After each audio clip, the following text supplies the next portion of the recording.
make sure that you're really focusing on what your niche is.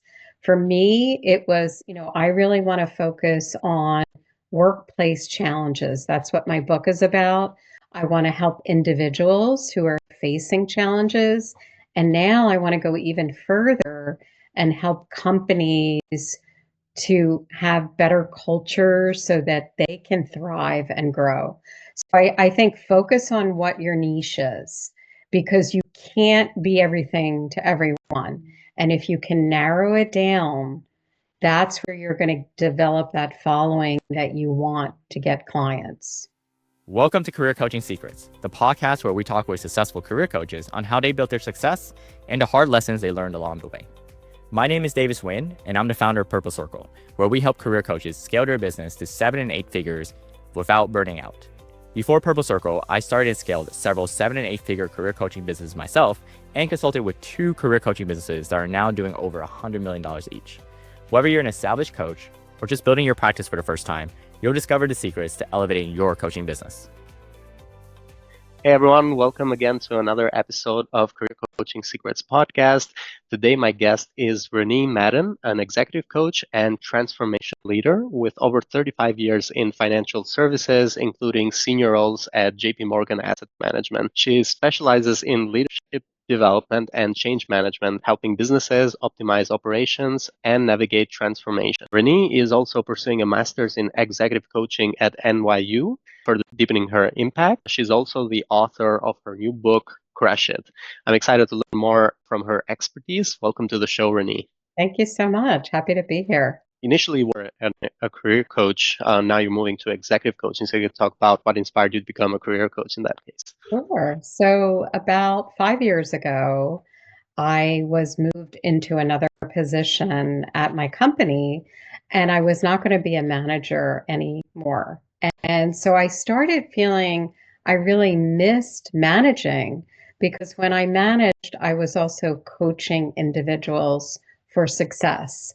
And so I did a lot of reflection and I decided that coaching would actually be good for me. And so that's when I took a certification class through Coach Training Alliance.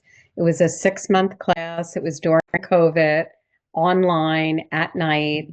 And at the time, there was no Zoom, so it was just audio. But I learned a lot in that 6 months, and I started building my career coaching business right from that point. So basically, during your position as a manager, you were giving a lot of coaching and you thought that that was going to be a good career shift for you as well. Exactly. Tell me more about your journey from when you started your career coaching business to where you are at right now. So it's been a long journey, about 5 years now. I was doing both coaching as well as working full time in the asset management industry. And so it was hard because I had a hard time focusing on my coaching business and getting clients.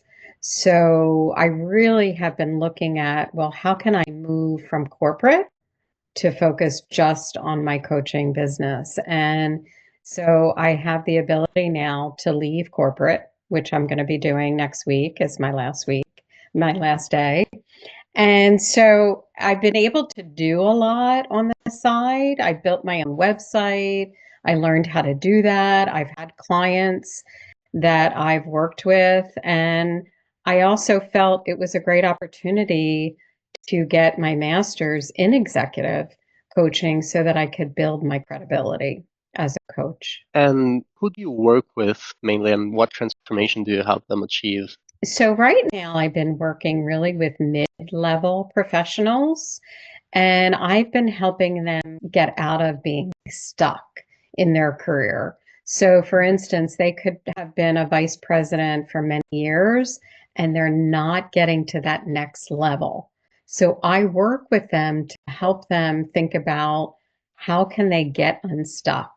I use the GROW model, which is a very big model in coaching. It's GROW is for thinking about what your goal is.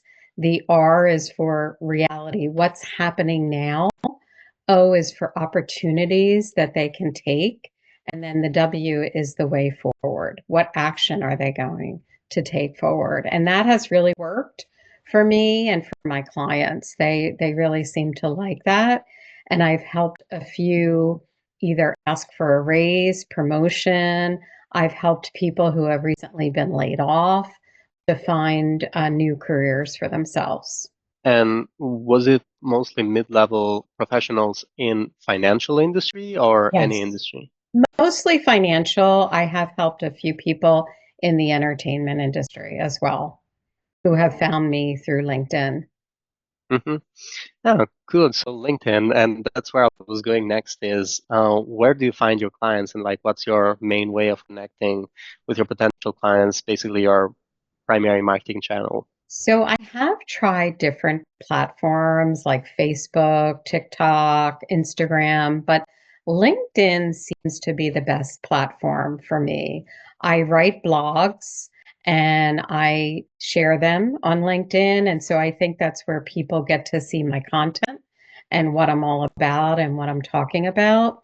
Recently, because I am going to be focusing more full time on my coaching, I've taken a couple of LinkedIn courses, which I have found really, really helpful. There's a couple of people like Justin Welsh and Chris Donnelly. They're very big on LinkedIn and they offer these LinkedIn courses. And so they've helped me really learn about focusing on my potential client. Who am I writing about? And sharing experiences but also educating them in my content. So it might be a LinkedIn carousel where you're saying, do you want to build your executive presence? Here's 3 steps that you should think about. So it's looking at that content and making it really pop with your potential clients and maybe sharing. I try to be authentic as well and share a little bit about myself and how I've struggled in my career in the past. And I feel that helps because clients want to know that you've also been where they are, right? And it's not like, oh, where I am, no one else has been here before. So I really say to them, look, I've been there, I've dealt with that and I want to help you get through it. And so mainly is basically content in LinkedIn. There's you haven't tried doing like outreach or connecting with people and trying to message them and trying to get them to join your I coaching haven't program, done not yet. that. No, I haven't done that. That's like, I guess, cold calling. Mhm. And no, I haven't done that yet. A lot of people find me through LinkedIn search. I also have my website in Google. So if they search me, it'll come up and gives a little blurb about what my company does, and a few people have done that. I think the biggest thing that's worked for me are the blogs. I have done blogs, and that really, I think, resonates with people. But now I've been doing these posts, and I'm posting daily. And I'm going to create a newsletter, which is something I've learned in the LinkedIn courses. And that's where I'll be able to share blogs, share my content. Maybe it's a link to one of my posts that they could click on. So I'm exploring those things right now, but I really am hopeful that LinkedIn is the right platform for me. And I think for other coaches as well. Yeah, I agree. I agree. And I've actually done a research into like what marketing channel worked best in 2024. So we interviewed about 71 coaches, including majority was career coaches and then executive coaches as well. And the majority part was actually using LinkedIn as their Okay. main marketing channel. So basically LinkedIn, but not LinkedIn cold outreach is where you're focused on right now. And I really like the idea of like building your own newsletter so that you're not always dependent on LinkedIn and you can have that as your own system. What are your future goals that you are working towards for the next 1 to 3 years? Be that either revenue or something that you're looking forward to. So right now, I am in the process of changing my business model. Right now, I've been just a career coach, And now I want to change that into executive coaching and also consulting. Part of my master's program is organizational consulting. And I really like that aspect of it because that's what I've done a lot of in the asset management industry. I've been able to transform business models, meaning I've been able to take manual processes and automate those. And so it's like bringing companies into the future. And so I want to do that, but also work with their employees because one of the things that happens with transformation is change management. It's very difficult sometimes for employees to embrace change. So, change management is a big thing that I do work with companies on. I do that currently in my position now at JPMorgan. So, I'm really passionate about that because I've been through change and I didn't always handle it well.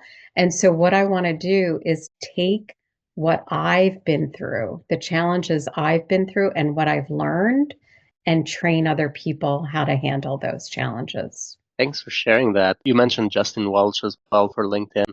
I wanted to ask you, what other resources or support has been most valuable in you growing your career coaching business, or even now that you're thinking of shifting? That's a great question. So I've really tried to reach out to people. Networking is big, and working with other coaches and talking to them about their business, I think is a great resource, and I really recommend that.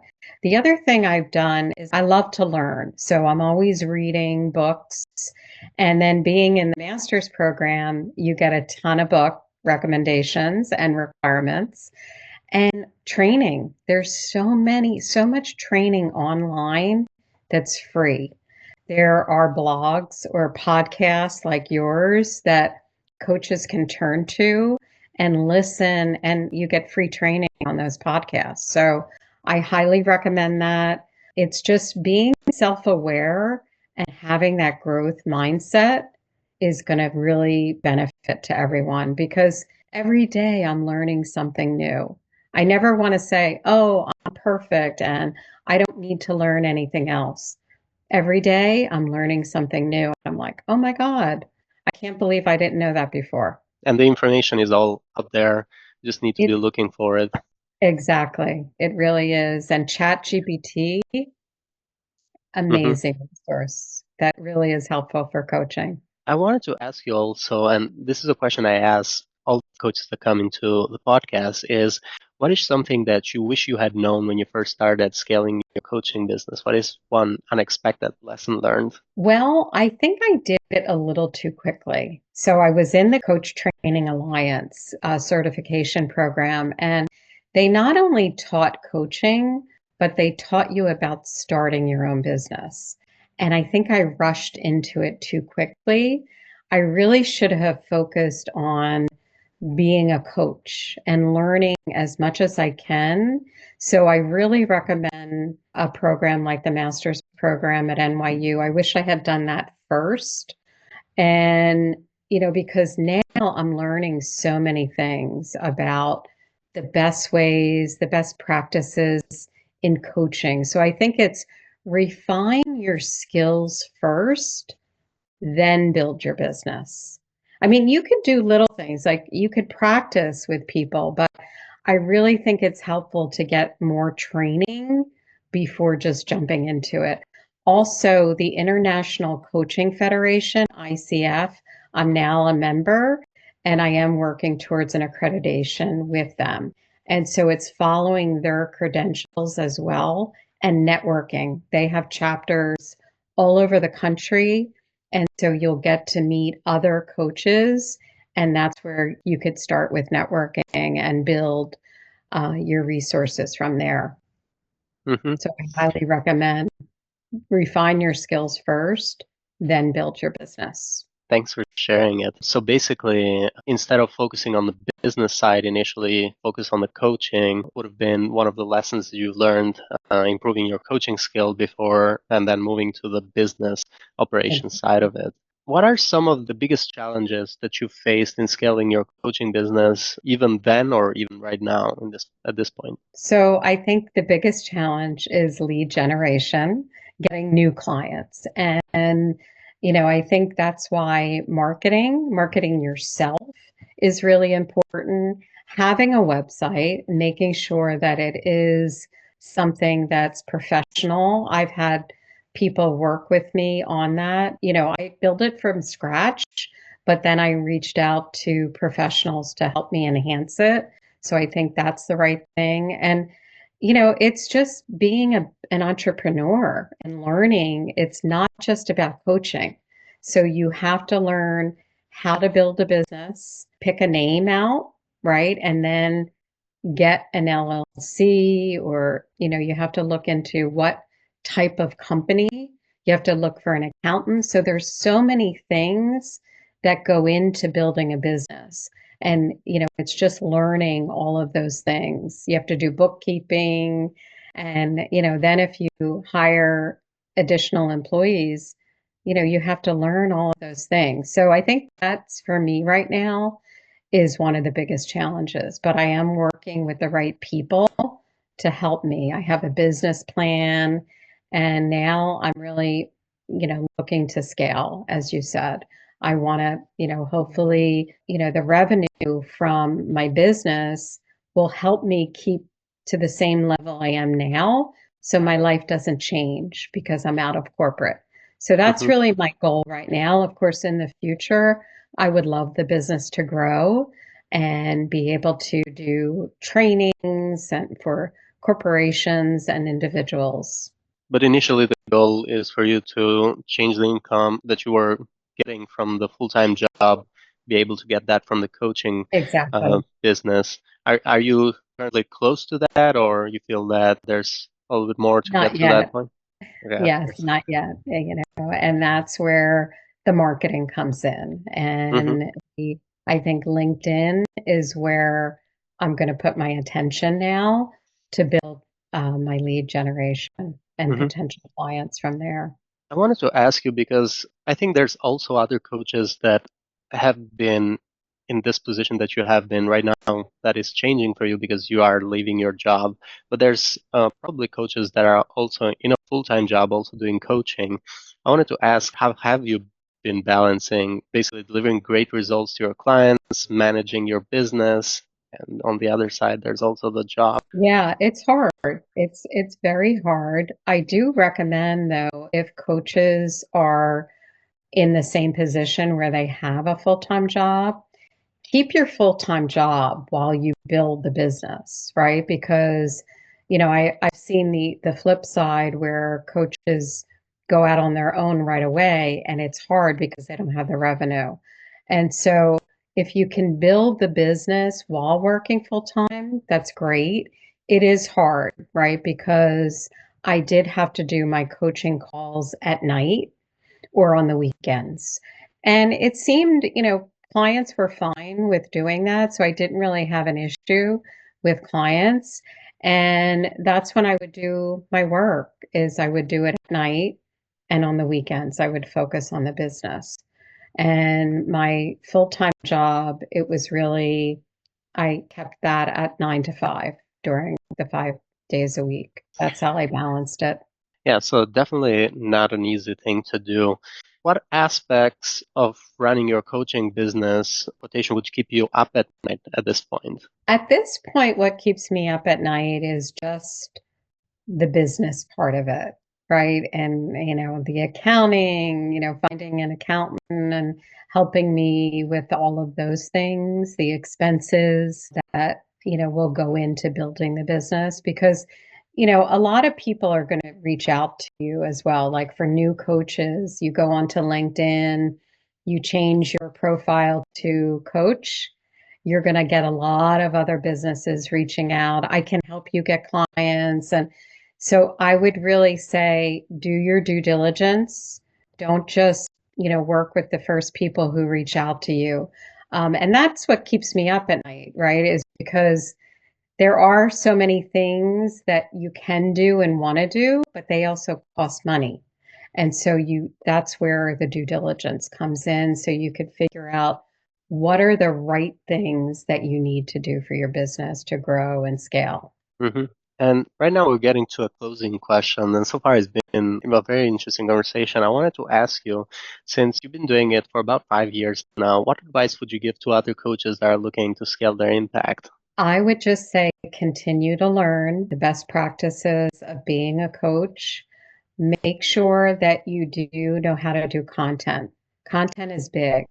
Share your content, be consistent, and make sure that you're really focusing on what your niche is. For me, it was, I really want to focus on workplace challenges. That's what my book is about. I want to help individuals who are facing challenges. And now I want to go even further and help companies to have better culture so that they can thrive and grow. So I think focus on what your niche is because you can't be everything to everyone. And if you can narrow it down, that's where you're going to develop that following that you want to get clients. I think that's the biggest piece of advice that I received, and I know that it does work. That's great advice. Yeah, I agree with that. Riches in the niches. Be sure to focus on it. And yeah, so this was a lovely episode. For anyone who wants to find you or connect with you after watching this podcast, they can find you at Rene Madden at your LinkedIn. Yes. That's where people can go mostly. Is there any other way? I do have a website right now. It is going to be changing, but right now it's upliftcareercoaching.com. You can find me. And, if you follow me on LinkedIn, more news is coming on my new business launch. Excited to see that. Okay. Well, thank you so much for coming today, Rene. Thank you again for having me. It's been my pleasure. That's it for this episode of Career Coaching Secrets. If you enjoyed this conversation, you can subscribe to YouTube, Spotify, Apple Podcasts, or wherever you're listening to this episode to catch future episodes. This conversation was brought to you by Purple Circle, where we help career coaches scale their business to 7 and 8 figures without burning out. To learn more about Purple Circle, our community, and how we can help you grow your business, visit joinpurplecircle.com.